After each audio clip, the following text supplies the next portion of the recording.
Hello all welcome back to Yashaswini Vanshika cooking and tip channel. ఈరోజు పెళ్లి రోజు పుట్టినరోజు జరుపుకుంటున్న వాళ్ళందరికీ కూడా heartful congratulations and merry merry happy returns of the day అండి. స్కిప్ చేయకుండా చూడడానికి అయితే ట్రై చేయండి. ఈ టిప్స్ తోటి మనం రెగ్యులర్గా పనులను సులువుగా చేసుకోవచ్చు, మన మనీని అయితే సేవ్ చేసుకోవచ్చు. ఫస్ట్ టిప్ని అయితే చూసేద్దామండి. నాఫ్థలిన్ బాల్స్ ఉంటాయి కదండి, నాఫ్థలిన్ బాల్స్ 2 అయితే తీసేసుకున్నాను. దీనిలోనే కారం ఉంటుంది కదండి, కారం కూడా అయితే వేసేసాను.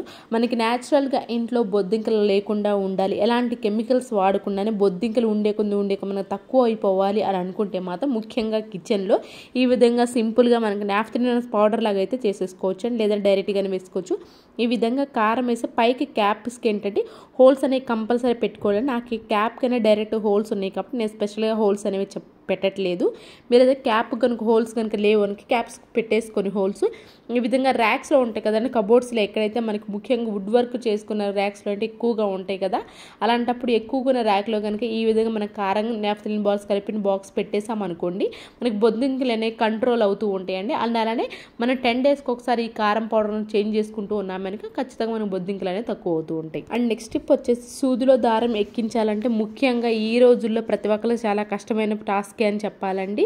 చిన్న వాళ్ళకి కూడా నుంచి పెద్దవాళ్ళకి కూడా కొంచెం ఇబ్బందిగా అనిపిస్తూ ఉంటుంది కదా, అలాంటప్పుడు సింపుల్గా మనకి దారం సూదిలో ఎక్కాలి అని అనుకుంటే మాత్రం ఈ విధంగా నెయిల్ పాలిష్ ఉంటుంది కదండి, నెయిల్ పాలిష్ కానివ్వండి, లేదు అంటారా టూత్ పేస్ట్ ఉంటుంది కదండి, టూత్ పేస్ట్ కొంచెం ఏదైతే మనం దారం ఎక్కించాలి అనుకుంటున్నామో సూదిగా అక్కడ ఎడ్జ్ ఉంటుంది కదా, స్టార్టింగ్ పాయింట్ ఎక్కడ ఏంటిదో కొంచెం అప్లై చేసి ఒక 2-3 మినిట్స్ ఉంచి వెంటనే డ్రై అయిపోతుంది కదండి. ఆ డ్రై అయినప్పుడే కొంచెం స్టిఫ్గా ఉంటుంది కదా దారం. సూదిలో దారం ఎక్కించాలి అనుకున్నప్పుడు ఎక్కువ కష్టపడుకొని తక్కువ శ్రమతో మన పని అయిపోవాలన్నప్పుడు ఈ సింపుల్ ట్రిక్ని అయితే ట్రై చేయండి. అండ్ నెక్స్ట్ టిప్ వచ్చేసేసి అల్యూమినియం ఫాయిల్ ఉంటుంది కదా, మన చపాతీ బయట నుంచి తీసుకొచ్చుకుని కాబట్టి కానివ్వండి, లేదంటే ఏదన్నా చాక్లెట్ రేపర్లో కూడా అల్యూమినియం ఫాయిల్ అనేది వస్తూ ఉంటుంది కదండి. అలాంటప్పుడు ఏం చేస్తామంటే ఈ విధంగా రౌండ్గా సర్కిల్కి అయితే కట్ చేసేసుకోవాలండి. ఈ విధంగా సర్కిల్ కట్ చేసిన ఒక టూత్ పిక్ తీసుకొని చిన్న చిన్న హోల్స్ అయితే చేసేసేయండి. మనకి ఏంటంటే షింక్లో గిన్నెలు కనుక క్లీన్ చేసుకుంటూ ఉన్నాం, మనకి అన్నం మెతుకులు అనేవి, ఫుడ్ పార్టికల్స్ అనేవి, కర్రీస్ ఏమైనా ఉన్నాయి అనుకోండి, లోపలికి వెళ్ళిపోయి మన షింక్ బ్లాక్ అనేది అవుతూ ఉంటుంది కదండి. అలా అవ్వకుండా ఉండాలి అని అనుకుంటే మాత్రం సింపుల్గా ఈ విధంగా అల్యూమినియం ఫాయిల్ కనుక ఉంది అనుకోండి, ఈ విధంగా హోల్సేల్స్ పెట్టేసుకుంటే ముఖ్యంగా గిన్నెలు క్లీన్ చేసుకునేటప్పుడు పెట్టేసుకున్నాము అనుకో, మనకి ఫుడ్ పార్టికల్స్ అని లోపల అనేవి వెళ్లకుండా మనకి ఏంటంటే షింక్ బ్లాక్ అనేది లేకుండా అయితే ఉంటుంది. ఐ హోప్ ఈ టిప్ అయితే నచ్చిందని, నచ్చితే కనుక ప్లీజ్ అండి ఒక లైక్ ఇచ్చి నా ఛానల్ని సపోర్ట్ చేయండి. దానివల్ల వేరే వాళ్ళకైతే వీడియో రీచ్ అవుతుంది కాబట్టి ప్లీజ్ లైక్ చేసి సపోర్ట్ చేయండి. అండ్ నెక్స్ట్ టిప్ వచ్చేసేసి మనకి అటుకులు ఉంటాయి కదండి, దోశలోకి అటుకులు వేసుకోవడానికి తెచ్చుకుంటూ ఉంటాం కదా, అయితే ఈ అటుకులు డైరెక్ట్గా వదిలేసాము చిన్న చిన్న నల్ల పురుగులు అనేవి వచ్చేస్తూ ఉంటాయి కదండి. మనకి ఆ నల్ల పురుగు రాకుండా ఉండాలి అని అనుకుంటే మాత్రం ఈ విధంగా ఎండుమిర్చి ఉంటుంది, తొడిమిలతో అయినా కానీ లేదా తొడిమి తీసైనా కానివ్వండి, ఈ విధంగా ఎండుమిర్చి లోపల కనుక వేసేసాము అనుకోండి, మనకి అటుకులు అనేది త్వరగా పురుగు పట్టకుండా అయితే ఉంటాయి. అండ్ నెక్స్ట్ టిప్ వచ్చేసి ఫోన్ కేసెస్ ఉంటాయి కదండి, బ్యాక్ సైడ్ మనం ఫోన్ కొన్నప్పుడు ఇలాంటివి వస్తూ ఉంటాయి కదా, అయితే కొన్నిసార్లు ఏం చేస్తామంటే బ్యాక్ కేస్ మనం ఇలాంటిది వాడకుండా పక్కన పడేసి వేరే కేసు అయితే వాడుతూ ఉంటాం కదా, దీని అనవసరం అని చెప్పేసి పక్కన పడేసే బదులు ఈ విధంగా ఎక్స్ట్రా మీ ఇంట్లో కనుక ఉంది అనుకోండి, మనకి సోప్ బాక్స్ లాగా అయితే ఉపయోగించుకోవచ్చు అండి. అడుగున పైన కూడా మనకి ఏంటంటే చిన్న హోల్ ఉంది కాబట్టి వాటర్ కూడా ఉండే ఛాన్స్ అయితే కూడా లేకుండా అయితే ఉంటుంది. అనవసరంగా పడేసే బదులు ఈ విధంగా సోప్ బాక్స్లో అయితే ఎక్స్ట్రా కనుక్కుంది సోప్స్ బాక్స్ లాగా అయితే ఉపయోగించుకోవచ్చు. అండ్ నెక్స్ట్ వచ్చేసి పుదీనా కానివ్వండి, లేదంటే కొత్తిమీర కానివ్వండి తీసుకొచ్చాము అనుకోండి, మనకి ముఖ్యంగా ఒకటి వలవాలంటే చాలా టైం అయితే పడుతూ ఉంటుంది కదండి, ఎక్కువ శ్రమ కూడా. అలా కాకుండా సింపుల్గా మనకి కాడల్లోంచి మనకి ఆకు అనేది రావాలంటే ఎక్కువ టైమే పట్టదండి. ఇలాంటి హోల్స్ ఉన్న గిన్నె కనుక తీసేసుకొని హోల్ దగ్గరలో పెట్టేసేసి తీసామనుకోండి, చాలా ఈజీగా అయితే వచ్చేస్తుంది. ఎక్కువ టైం పడుతూ ఉంటుంది నార్మల్గా మనకు పుదీనా కానీ కొత్తిమీర వలవాలనుకున్నప్పుడు. ఈ విధంగా హోల్స్ ఉన్న గిన్నెలతో కనుక చేసాము చాలా తక్కువ టైంలో ఎంత పుదీనా కానీ కొత్తిమీర ఈజీగా అయితే వాళ్ళు చేసి వచ్చుకోవచ్చు.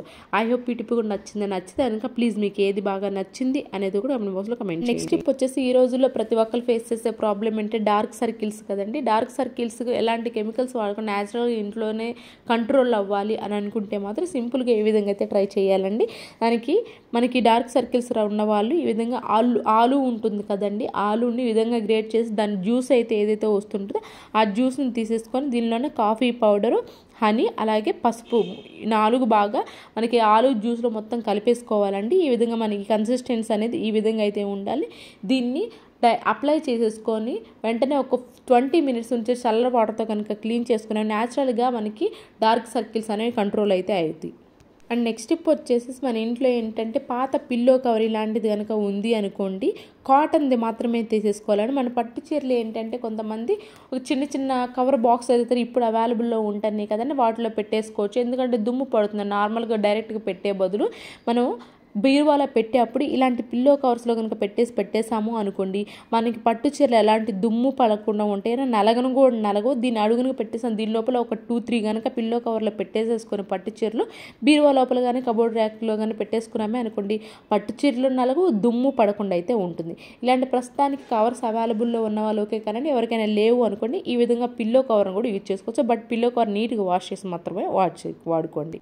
అండ్ నెక్స్ట్ టిప్ వచ్చేసి చపాతీ మనం ఏం చేస్తామంటే ఫ్రిడ్జ్ లోపల పెట్టిన తర్వాత కొంచెం ఈ విధంగా గట్టిగా అయితే అవుతూ ఉంటుంది కదండి, ఒక 10 minutes బయట ఉంచితే ఓకే కానివ్వండి, వెంటనే సాఫ్ట్ అయిపోతే అంత టైం లేదు అనుకున్నప్పుడు ఒక 2-3 minutesలోనే మీకు గట్టిపడిన చపాతీ పిండి సాఫ్ట్గా అవ్వాలి అనుకుంటే ఈ విధంగా హాట్ ప్యాక్లో పెట్టేసేసుకొని ఒక బాక్స్లో పెట్టేసుకొని వేడి నీళ్ళు పోయండి. ఆ తర్వాత బాక్స్లో పెట్టేసామని ఒక 2-3 minutesకే మన ఫ్రిడ్జ్లో ఉంచిన చపాతీ అనేది పైన గట్టిగా ఆ లేయర్ ఏదైతే ఉందో ఈ విధంగా హాట్ బాక్స్లో పెట్టడం వల్ల ఏమవుతుంది అంటే వేడి నీళ్ళు పెట్టడం వల్ల పైన చపాతీ లేయర్ అని చాలా సాఫ్ట్గా అవుతుంది. నార్మల్గా మనం ఇప్పుడే కలిపిన పిండి చపాతీ ఎలా అయితే సాఫ్ట్గా ఉంటాయో చపాతీస్, సేమ్ అలాగే చపాతీ అనేది సాఫ్ట్గా అయితే ఉంటాయి. ఐ హోప్ ఇది కూడా నచ్చిందని అనుకుంటున్నాను. అండ్ నెక్స్ట్ టిప్ వచ్చేసి మనకి పాత బెల్ట్ ఇంట్లో కనుక ఉంది అనుకుంటే మనం ఏం చేస్తామండి, అనవసరం అని చెప్పేసి పడేస్తూ ఉంటాం కదా, అలా పాత బెల్ట్ అనవసరం అని చెప్పేసి పడేయకుండా ఎలా రీయూజ్ చేయాలని చాలా టిప్స్ అయితే ఉండేవి. మన ఛానల్ ఒకసారి ప్రీవియస్ వీడియోస్లోకి వెళ్ళండి, చూడండి, మీకు నచ్చితేనే సబ్స్క్రైబ్ చేసుకోండి. అండ్ ఇంకో టిప్ వచ్చేసి బెల్ట్ కొన్నిసార్లు మనం ట్రావెల్లో తీసుకెళ్ళాలన్నప్పుడు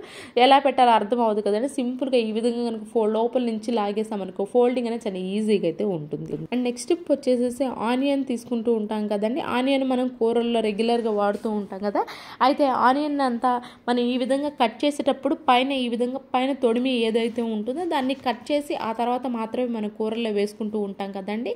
కొంతమంది ఈ పై తొక్కని ఏం చేస్తారు అని అంటే రోజ్ ప్లాంట్స్ ఉంటాయి అనుకోండి, రోజా పూలు చెట్లకి వేస్తూ ఉంటారు. అయితే ఇప్పుడు వచ్చే ది బెస్ట్ టిప్ కోసం అయితే తీసుకొచ్చేసానండి. ఇది ప్రతి ఒక్కరికి కిచెన్లో ముఖ్యంగా బొద్దింకలతో బాధపడుతూ ఉంటారు కదండి, అలాంటి వాళ్ళకి ది బెస్ట్ టిప్ ఖచ్చితంగా అయితే అవుతుందండి. దీనికి బొద్దింకల్ని ఈ విధంగా ఏదైతే మనం ఆనియన్ కట్ చేసేసాము ఉంటామో ఈ ఆనియన్ కట్ చేసిన దాన్ని తీసుకెళ్ళి కిచెన్ మనకేంటంటే కొన్నిసార్లు ర్యాక్స్లో కాకుండా స్విచ్ బోర్డులో కూడా బొద్దింకలు అనేవి వెళ్ళిపోతూ ఉంటాయి కదండి, అలా బొద్దింకలతో ఇబ్బంది పడుతున్నారు ఎవరన్నా ఉన్నారు అని అనుకుంటే మాత్రం ఈ తొడిమితోటి కొంచెం ఆయిల్, మనకి ఆనియన్ స్మెల్ ఉంటుంది కదా, ఈ ఘాట్ స్మెల్ అనేది బొద్దింకలకి కొంచెం ఇరిటేషన్గా ఉంటుంది కాబట్టి ముఖ్యంగా మనకు కొన్నిసార్లు ఆ బొద్దింకలు తెలియక మనం త్వరగా మనకు మిక్సీ కానీ వేసుకోవాలి అనుకోండి, గబక్కన షాక్ కొట్టే ఛాన్స్ అయితే కూడా ఉంటుందండి. అలాగే మన కిచెన్లో స్విచ్ బోర్డు ఏంటి అంటే కొన్నిసార్లు ఆయిల్ కూడా జిడ్డుకి కూడా అనిపిస్తూ ఉంటుంది కదా, అలాంటప్పుడు కానివ్వండి, లేదంటే బొద్దింకలు ఎక్కువ ఈ ప్లేస్లో ఉన్నాయి అనుకున్నప్పుడు ఈ విధంగా ఆనియన్తో కనుక క్లీన్ చేసాము అనుకోండి, మనకు బొద్దింకలు రావండి. అలాగే అలానే మనకు ఆయిల్ ఏదైతే ఉందో ఆయిల్ కూడా లేకుండా అయితే చాలా నీట్గా అయితే క్లీన్ అయిపోతుందండి. ఒకసారి ఆనియన్తో క్లీన్ చేసుకున్న తర్వాత ఈ విధంగా పొడి క్లాత్తో తీసేసుకొని మొత్తం నీట్గా తుడిచేసుకున్నాను. నేను బిఫోర్ చూడండి, ఇప్పుడు చూడండి, బిఫోర్ ఎంత ఆయిల్గా ఉందో మనకు స్విచ్ బోర్డ్ అనేది, ఇప్పుడు చూడండి ఎంత నీట్గా అయితే క్లీన్ అయిపోతుంది. ఎవరికైనా యూస్ఫుల్గా అనిపించడం మాత్రం ఈ టిప్ని అయితే ట్రై చేయండి, మీకు ఖచ్చితంగా వర్క్ అవుతుంది. ఇవేనండి ఈరోజు టిప్స్ ట్రిక్స్. యూస్ఫుల్గా అనిపించుంటే మాత్రం ఈ టిప్స్ అనేవి ఒకసారి ట్రై చేయండి. ఏది మీకు బాగా నచ్చింది అనేది కామెంట్ బాక్స్లో కామెంట్ చేయండి, లైక్ చేయండి, షేర్ చేయండి, సబ్స్క్రైబ్ చేసుకోవడం మాత్రం అసలు మర్చిపోకండి. రేపటి వీడియోలో మంచి టిప్స్ మళ్ళీ మీ ముందుకు వస్తాను. అంతవరకు మీ అందరూ హ్యాపీగా ఉన్న హార్ట్ఫుల్గా అయితే కోరుకోండి. Thank you so much.